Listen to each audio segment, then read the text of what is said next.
Our next speaker is Gavin Parkinson, who is a lecturer at the Courtauld Institute of Art, where his research and teaching focus on European art and visual culture of the 20th century, with a special interest in the connection between art and science in French art in the early part of the 20th century. His recent book-length publications have focused on Duchamp, as well as on the connections between Surrealism, art, and modern science. His paper today is entitled Sixties, Julio Cortázar's Narrative and the Imagery of Surrealist Art.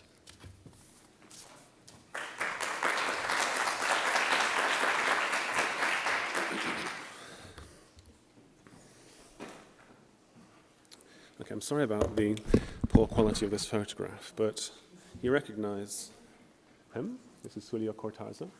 Everybody knows who this is, Octavio Paz. Does anybody know who this is? Does anybody recognize the person on the right? And I was just curious, because he's not known at all in Europe, but in Alberto Gironella. See. He is, yeah. Okay, so I insist on rejecting causality, wrote Julio Cortázar in the late 1960s, that facade erected by an ontological establishment that stubbornly shuts the doors on the most exalting human adventures, unquote. Beginning with his great novel Hopscotch of 1963, in this paper I'll be showing how Cortázar used elements of surrealism in his writings of the 1960s, even as he developed a theory of coincidence that departed from the fundamental causal surrealist theory of objective chance. And I'll demonstrate how this enables us to understand different attitudes taken towards painting, in this case the art of Paul Delvaux, by the Bretonian surrealists on the one hand, and by Cortázar and the French new novelists on the other. So this is a detail from a painting by Paul Delvaux that accompanied a text by Cortázar titled Night in Europe's Ministries. Although he later distanced himself from the French new novel, and is rarely discussed in that context, arriving in Paris in 1951, aged 37, Cortázar could not have overlooked the attack it launched on 19th century narrative form, the attack the new novel launched on 19th century narrative form. Cortázar was born in Brussels and left there at the age of 4 to Argentinian parents, left there at the age of 4, moved to Buenos Aires, lived in the suburbs of Buenos Aires, then Buenos Aires itself, and then moved to Paris in 1951. Because in kind of protest against the Peronist regime. That inquiry into narrative form began with the publication of Alain Robbe-Grillet's pseudo-detective novel The Erasers of 1953, and was further pursued before a large public by Roland Barthes in Georges Bataille's Journal Critique, and by Maurice Blanchot in the Nouvelle Revue Française. In the second half of the 50s and into the 60s, Robbe-Grillet himself added to the debate on narrative in the novel in the string of theoretical essays he published in L'Express, rejecting traditional narrative form in terms like these, for instance, in 1957. This is a classic passage of Robbe-Grillet's theoretical writings of the time. The narrative, as our academic critics conceive it, and many readers after them, represents an order. This order, which we may in effect qualify as natural, is linked to an entire rationalistic and organizing system, whose flowering corresponds to the assumption of power by the middle class.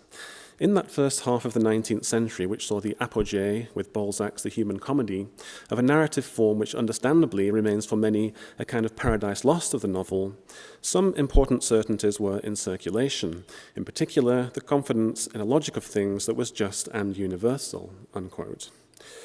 Such statements added to the stir already caused to literary and intellectual life in Paris by the fierce backing from Bataille, Blanchot, Jean Paulhan, and others for Robbe-Grillet's 1955 novel The Voyeur, which was up for and won the prestigious Prix de Critique of that year, which added to quote the warm encouragement, as Robbe-Grillet said, that his novel had already received from Albert Camus and André Breton. This debate only intensified in the 60s in the pages of the review Tel Quel, with which Cortázar was very familiar. The new novel of Rob Grillet, Michel Boutour, Claude Simon, and Nathalie Sarraute led directly to further experiments with the book form that gained wide notice, such as Mark Supporter's Composition No. 1 of 1963. So this is a novel that you can read in any order. It comes in a box. It's completely loose leaf. It has many different permutations as a reading experience. But as all of the new novels acknowledged at one time or another, the debate about narrative had its main source in Breton's Manifesto of Surrealism of 1924, which complained of rationalist, novelistic linearity typified for Breton by the descriptive narrative style of Dostoevsky's Crime and Punishment.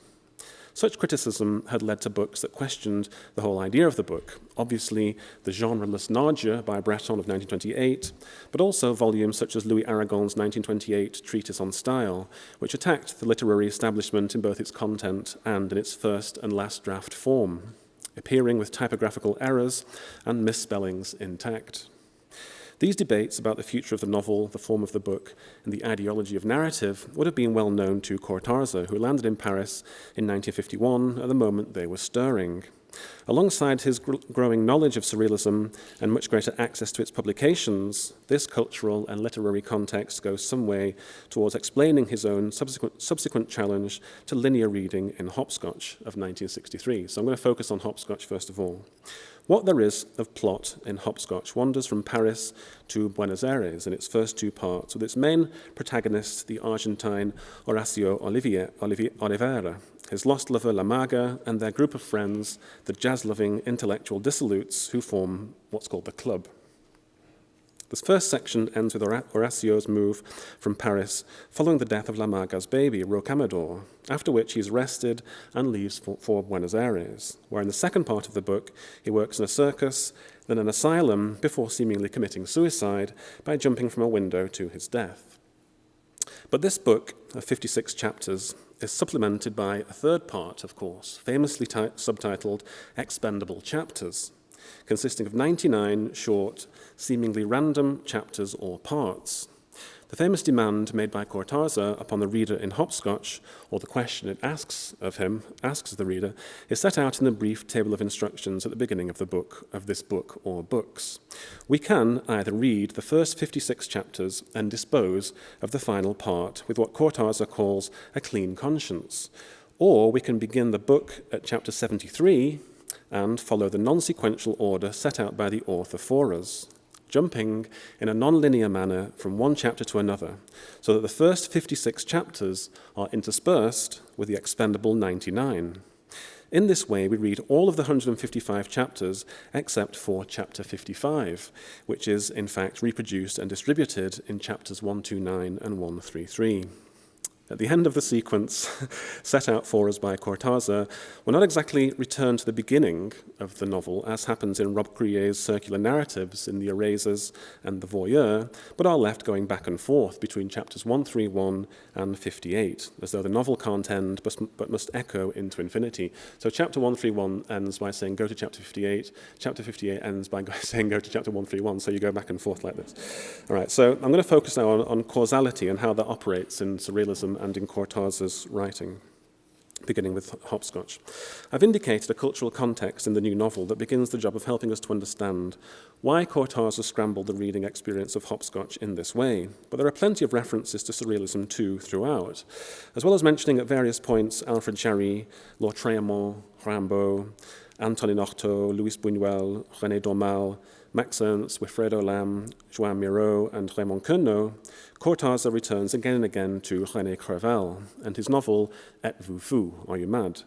Anachronistically, in my hands, writes the Frenchified Argentinian Horacio from a smoky Parisian cafe, with the whole body of Surrealism in my memory, unquote. Crevel was, of course, Surrealism's best-known suicide, and mention of Êtes-vous fou is probably a means of pointing forward to Horacio's suicidal fall, which several readers of Hopscotch have viewed as rather a fall into insanity. A further indication of madness and the structural reason that is probed throughout Hopscotch in both its content and unconventional narrative form can be discerned in its opening, questioning sentence. would I find La Maga, which inevitably echoes Breton's opening sentence of Narja, who am I, or whom do I follow, qui suis-je, that begins his Narja of 1928, republished in its revised extended edition in 1963, the same year of Hopscotch. But in addition to this, and more importantly for what I'm about to say, certain sites charted by the Surrealists have great significance in Hopscotch, such as the Place Dauphin, where Narja had hallucinated that she saw a crowd when only a few people were present, and which Breton characterized as the sex of Paris for its V-shape when viewed on a map. Furthermore, in a conversation in chapter 23 of Hopscotch, Horacio is asked by the music teacher and composer Berthe Trépart, "Do you believe in the great work? Fulcanelli, you understand?" "No need to answer. I can see that you're an initiate." Then 2 pages later, she's holding on to Horacio, wandering through Paris when, quote, "without knowing why," this is from Hopscotch, "he decided to go along the Rue Saint-Jacques." And we're reminded of the Tour Saint-Jacques, swaying like a sunflower in Breton's own wanderings in his book L'Amour Fou of 1937, which Kent mentioned yesterday, and the underlying connection he makes there between alchemy, the church, and that district. Later, in chapter 36 of Hopscotch, after Horacio split from La Maga and her disappearance, the Rue Gîte-le-Coeur is remembered in passing as the site of some late-night drunkenness, another street known to every reader of Breton as it was memorialized in his 1923 poem Sunflower, that predicted, for Breton, the night of the sunflower of L'Amour Fou. So, just for people who don't know that book very well, just a recap. Breton recounts in part 4 of L'Amour Fou his first meeting with his future wife Jacqueline Lambert on the 29th of May 1934, and their walk from Les Halles in view of the Tour Saint-Jacques towards the Latin Quarter, an evening Breton believed was preordained in the earlier poem Sunflower, where it's mentioned. The Rue Gîte-le-Coeur is mentioned in Sunflower. That encounter was one of the handful of events from which Breton developed his central theory of objective chance, hasard objectif, of which he wrote in L'Amour Fou, "Every life contains these homogeneous patterns of facts, whose surface is cracked or cloudy. Each person has only to stare at them fixedly in order to read his own future," unquote. As Breton writes in L'Amour Fou, the source of the idea of objective chance lies in incidents recounted in Narja, and its first extension into a theory is in Communicating Vessels of 1932, when it's closely associated with Engels' statement, "Causality cannot be understood except as it is linked with the category of objective chance, a form of the manifestation of necessity," unquote. Now, I doubt that the appearance of the Rue Saint-Jacques and the Rue Gîte-le-Coeur in Hopscotch are unconnected with their appearance in L'Amour Fou, though I must admit it might be a coincidence. In fact, I found myself in both streets entirely by chance on different evenings in Paris.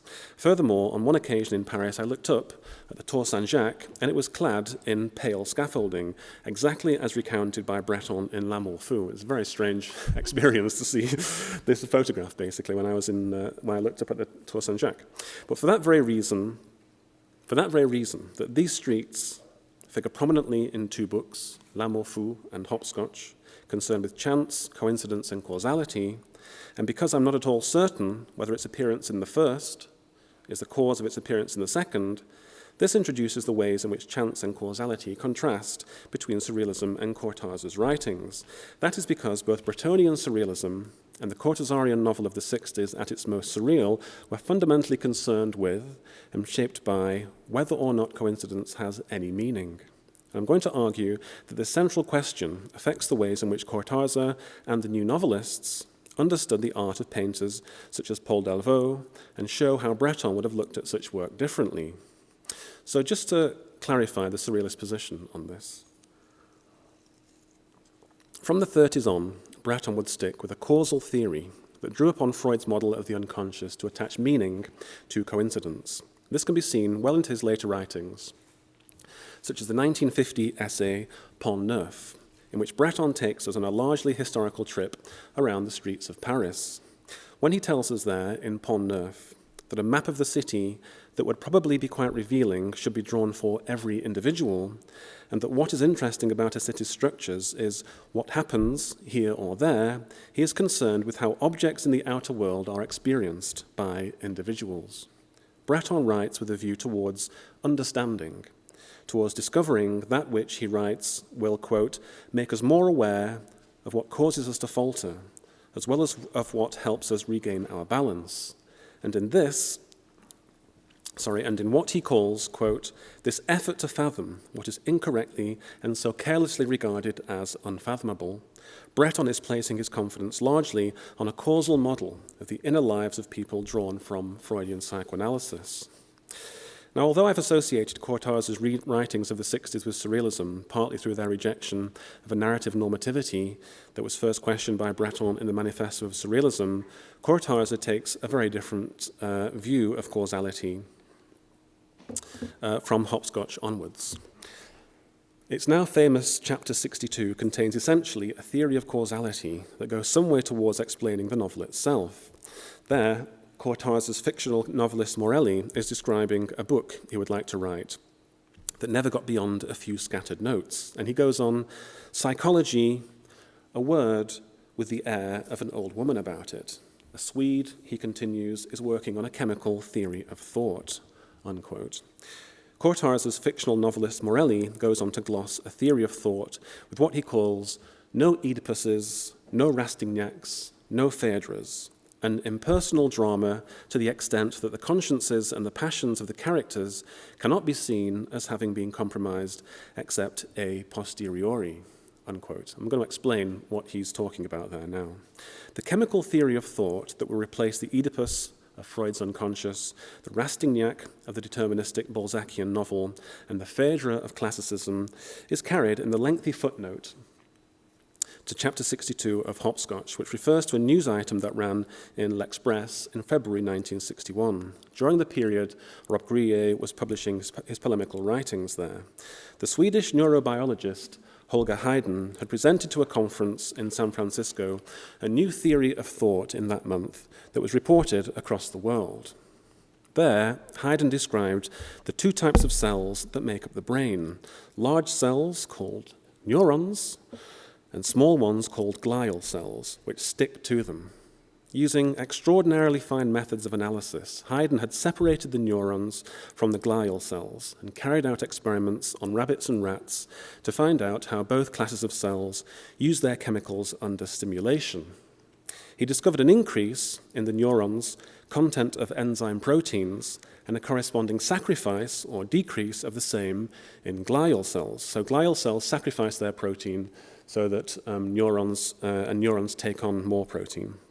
This increase in protein in neurons is then what we call information about the outside world. And this is passed along by the neuron to its neighbors. Particular proteins, this is the most technical part of my paper, so I'm going to read it a bit more slowly. Particular proteins are created by the interaction of the millions of molecules of ribonucleic acid, or RNA, contained by these neurons. Each molecule of RNA corresponds precisely to a particular protein. Outer conditions of pleasure or stress, well-being or discomfort in a certain street, as Breton would have said, for instance, activate decisions on the part of the RNA, which tells the neuron what protein molecule to create in collaboration with the glial cells. So an impulse created by an event in the world, such as a crying baby, for instance, moves from one neuron to another until it reaches all of those molecules of RNA that are specifically coded to respond to such an event. Recognition and memory are the chemically created outcome. Because the human brain has up to 100 billion neurons, the number of possible combinations of each of their millions of RNA molecules is almost inconceivable, hence the richness of human thought. All of this is contained, you see the footnote continues, all of this is contained in this footnote. And why thoughts, memories, ideas, images, correspondences of all kinds are triggered, often without us knowing why, as in the experience of déjà vu. It was this unspeakable variety and biological complexity that preceded or lay behind a posteriori biography, or human desire, as Breton would have put it, that interested Cortázar. And it's this recognition of the endless variety of the human mind, subject to what he would later call the meteor shower of disturbing coincidences, confirmations, and parallels, experienced whilst writing Hopscotch, that is represented in the cacophony of the second interspersed version of that novel. He's representing you as you're reading the novel in its second version with what it was like to write the novel. Absolutely crammed full of information, bombarded with information. I mean, I can't say much more about Holger Haydn, but I've done some research on him. He's not even known in neurobiology anymore. He's hardly heard of. Although Holger Haydn's appearance in this footnote in Hopscotch is not repeated anywhere else in the humanities, to my knowledge, it's notable as a supporting argument, because chapter 62 of the novel, this very short chapter, will be the genesis of Cortázar's thinking about causality, narrative, and thinking itself, and it's instructive for us in understanding where he departs from surrealism on questions of desire and also on questions around art. Okay, so moving on from Hopscotch. Cortázar's rejection of the promise held out to causality by Freudian psychoanalysis becomes the leading edge of his writing in the 1960s, even as he deals with themes close to those of surrealism. They became the guiding thread for the stilted narrative of 62, A Model Kit, his novel of 1968, which took its title from chapter 62 of Hopscotch. He elaborates these ideas in essays that appeared in the collage book Ultimo Round the following year, which is rarely seen in its first edition today. This remarkable collection of short stories and reflections represents one of the most advanced experiments with the form of the book. It's divided 2/3 of the way down like a stable door when you open the front page, so that each leaf in the lower third can be made to match to any one of the upper 2/3. So do you see what I mean? You know, you can match page 2 to page 220 of the top, so you can have any kind of variety of permutations. Of course, this sectioning allows for an astonishing number of permutations when any of the 220 lower leaves can be mixed and matched with any of the 220 upper leaves, recreating in book form the vast choice of possibilities described by Holger Haydn. The discussion of the operation of thought and its implications for causality is continued in the mainly short pieces collected in Ultimo Round. In the essay The Broken Doll, Cortázar writes of the sometimes annoying faculty of attention to, quote, act as a lightning rod, where, quote, merely by concentrating on something, one causes endless analogies to collect around it, unquote. Experiencing this saturation, or meteor shower, as he says, that came through the windows of streets, books, conversations, and everyday circumstances in his writing of Hopscotch, Cortázar decided simply to, quote, convert them into passages, fragments, and required or optional chapters, unquote, which not only structured what he called that ill-defined story of searches and missed encounters, but also caused the reader of the novel to undergo something of the chaos experienced by the author in its writing. This led him to take a different path in 62, where instead of collecting and interspersing the digressions that made themselves available in the writing of Hopscotch, he ignored all such temptations and wrote a self-consciously linear novel. Cultural illusions rise up only to fall away again. I mean, I haven't written anything about this, but it's tempting. This is the kind of temptation that he's arguing against, where you see the broken doll and one thinks of This Broken Doll by Belmer that appeared in Minotaur. In a note in The Broken Doll, Cortázar refers to the very brief essay Glass with Rose, which appeared in the book that's been translated as Around the Day in 80 Worlds. And he wrote, contained an experience that later became the basis for 62. So this is from a short essay, Glass with Rose.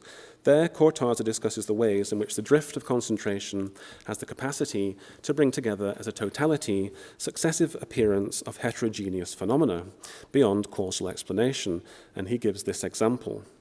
A series of phenomena initiated by the noise of a door closing, which precedes or superimposes on one of my wife's smiles, and recalls a passageway in Antibes and the image of a rose in a vase, composes a pattern that is separate from all of these elements and completely unaffected by their associative or causal ties, unquote.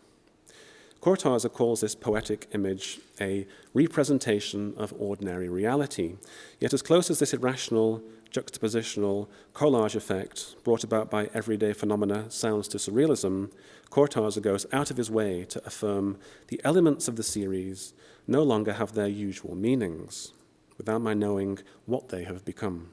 It is unfathomable. I want to say finally how this might indeed help us to fathom something, and that is the peculiar appeal of Paul Delvaux, whose work Cortázar knew well. Peter Standish has seen shared biographical circumstances in the lives of the artist and the painter, both of whom were born in Belgium, of course, concluding that powerful maternal figures in the lives of both had an important effect on their work and how they depicted women. He also points to their shared love of the fiction of Jules Verne and the many references in Cortázar's writings and interviews to Delvaux, including the short story Siestas that we find towards the end of Ultimo Round, accompanied by various fragments of paintings by the artist, which changed in the different editions of the book. Siestas is concerned with the dreams and sexual fantasies of two young girls, a common theme in Delvaux's work. Figures and scenes from which feature throughout, as does the artist's biography, demonstrating Cortázar's knowledge of his life. So Delvaux's aunts appear in this story, but with Spanish names. Their names changed to the Spanish version. But there seems to me to be more than biography at stake here. Cortázar's attraction to Delvaux's work might be understood from his thoughts about causality, and we can recapitulate some of the differences with surrealist objective chance by concluding in this way.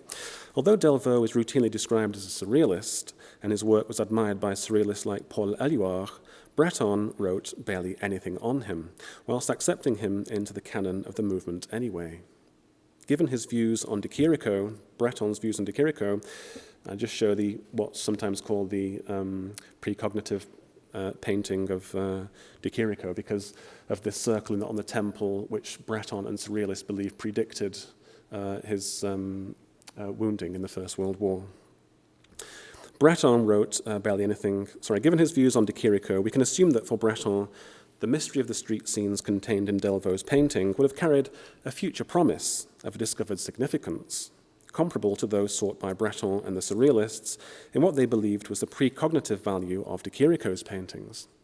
That's to say, a surrealist theory of the unconscious might uncover a promise of joining the disjointed dots of his paintings into a constellation created from causal lines that would add up to a pattern of meaning. It seems, however, that the moment of time figured in Delvaux's work, beyond which we can speculate an infinite number of possible pasts and futures, like the forking paths of Borges, was what attracted Cortázar to Delvaux, as it did Alain Robbe-Grillet and new novelists such as Michel Butor and Claude Simon, and other authors with an interest in breaking away from traditional narrative conventions, such as J.G. Ballard. Butor was deeply involved in the jointly authored 1975 volume Paul Delvaux, whilst Simon based an entire section of his 1973 fiction triptych on Delvaux's paintings. Ballard used his work constantly from the novel The Drowned World of 1963 onwards. So the scrambling of narrative seems to have a close association with how one might interpret Delvaux's work. In his 1957 essay on several obsolete notions, Robbe-Grillet characterized, whilst rejecting the main narrative props of the 19th century Balzacian novel, as follows. So this is a quotation from Robbe-Grillet again, just to clarify what the aims of the new novel were. This is what he's rejecting. Systematic use of the past tense in the third person, unconditional adoption of chronological development, linear plots, regular trajectory of the passions, impulse of each episode towards conclusion, etc. Everything in the 19th century novel tended to impose the image of a stable, coherent, continuous, unequivocal, entirely decipherable universe. And this is the advance that the new novel, if you like, makes on surrealism. These things are not, the world is not a decipherable place, and surrealism asserts that it is.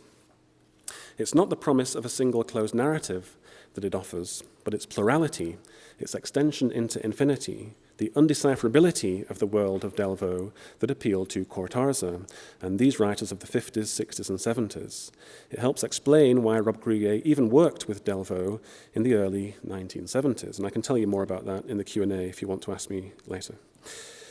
Cortázar's use of fragments of Delvaux's paintings in his two collage books of the late 1960s brought to my mind the detail from Delvaux's painting in the incidental work created by Marcel Duchamp in 1952, entitled In the Manner of Delvaux.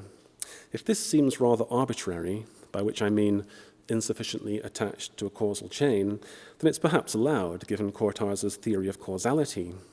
But it's also worth recalling that Cortázar wrote about Duchamp on a number of occasions during the time he was preparing those books of the 60s and developing through them his theory of causality. He even said about the period he was writing Hopscotch, "My most obsessive work during those years in Paris was with the obscure texts of Duchamp and the works of Raymond Roussel." In examining these cryptic works, he no doubt noticed the same endless analogies that are attached to them, and people who've worked on Duchamp will have recognized this, experienced this too. The meteor shower, he said he had experienced whilst writing Hopscotch, and which is one of the hazards of working on both Duchamp and Roussel. Perhaps not surprisingly, Rob Grillet was also a great fan of both Duchamp and Roussel. For both writers, the infinity of forking paths that extended out from the work of Duchamp and Roussel, as much as they do from Delvaux's, demanded less an interpretation of the object that created that effect than of the mind of the subject who suffered from this multiplicity of points of reference. Given the tendency of art history to sometimes sound rather like conspiracy theory once it comes into contact with artists like Duchamp and Delvaux, it might then have something to learn from writers like Cortázar, interested in the curious causalities conjured by thinking and writing. Thank you.